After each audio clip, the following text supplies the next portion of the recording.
क्या कहा कि ये जीत कैसे हो गई। मैं मानता हूँ ये लोकतंत्र की जीत नहीं है, जरूर ये मोदी शाह की जीत है, ये लोकतंत्र की जीत नहीं है। जिस तरह से पश्चिम बंगाल हो या और राज्यों में एसआईआर के माध्यम से लाखों वोटर्स का नाम काटा गया, इनको वोटिंग का अधिकार नहीं मिला, लाखों लोगों का। ममता बनर्जी का डिफरेंस कितना है? 11 लाख का है। जय पराजय में 11 लाख का डिफरेंस है मेरे हिसाब से, और लगभग 90 लाख वोट काटे गए। तो जीत कैसी?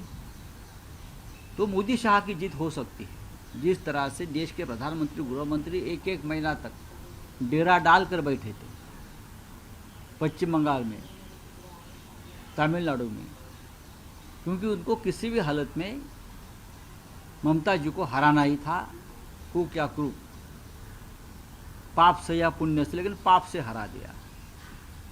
इस प्रकार का चुनाव मैंने पाकिस्तान में देखा है, रशिया में भी देखता हूँ मैं, अजरबैजान जैसे देश में मैंने चुनाव देखा है। इस प्रकार का चुनाव होता ही नहीं वहाँ, नतीजे पहले फिक्स किए जाते हैं और बाद में चुनाव किए जाते हैं। पश्चिम बंगाल में यही हुआ, तमिलनाडु में यही हुआ है, केरल के लोग ज़्यादा जागरूक हैं। क्या बोलता है एंटी इनकमेंसी, असम में क्यों नहीं भाई? कौन सा बड़ा काम किया वहाँ के मुख्यमंत्री ने?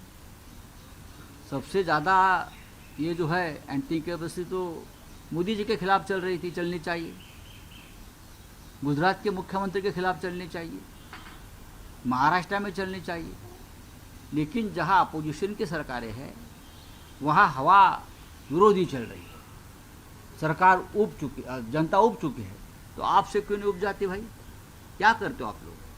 छोड़ दी। प्रधानमंत्री ने धन्यवाद किया है इलेक्शन कमीशन का, और जो इलेक्शन कमीशन को धन्यवाद करना ही चाहिए। और जो गणेश कुमार जी है उनको इंडिया गेट के सामने लाकर उनका बीजेपी ने सत्कार करना चाहिए, सम्मान करना चाहिए, और उनको भारत रत्न भी देना चाहिए, और नोबेल पुरस्कार के लिए उनका नाम भी आगे भेजना चाहिए। जिस तरह से चुनाव आयोग ने काम किया है देश में, अभी के चुनाव आयोग ने, लोकतंत्र नहीं है उसे, इसमें लोकतंत्र और निष्पक्ष चुनाव नहीं कहते उसको।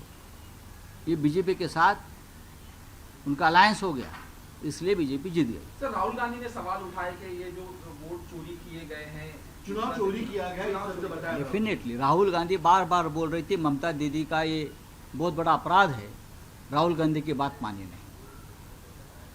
अगर राहुल गांधी जी के साथ ममता दीदी बैठती, चर्चा करती, तो कुछ नतीजा और भी आ जाते। राहुल गांधी ने जो कहा है वो सच हो गया है।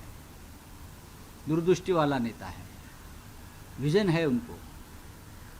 तो पश्चिम बंगाल का तमिलनाडु का चुनाव चोरी कर लिया। सर, आपने क्या कहा, जब दिया बड़ा होता है तो पतंग होने लगता है, प्रधानमंत्री के बारे में कहा? देखिए, जब इंदिरा गांधी चुनाव हार गई, कांग्रेस चुनाव हार गई, तो पूरे देश में उनकी सत्ता आई, सभी राज्यों में उनकी सत्ता आई थी लगभग, लेकिन लोगों ने इंदिरा गांधी को हरा दिया। यही मोदी जी का हाल होने वाला है, ये बीजेपी का होने वाला है। उनको लगता है पूरे देश में हमारी सत्ता, हर राज्य में हमारी सत्ता आ गई, अब हम चक्रवर्ती सम्राट हो गए। ऐसा नहीं है। जब जब दिया बुझता है तो उनकी जो हमारे मराठी में बोलते हैं वो, हाँ, वो बड़ी हो जाती है, आग जोर से आती है और झपकन बुझ जाती है। बीजेपी का यही होने वाला है। अब से डीडी फ्री डिश की चैनल नंबर 57 पर देखिए न्यूज नेशन।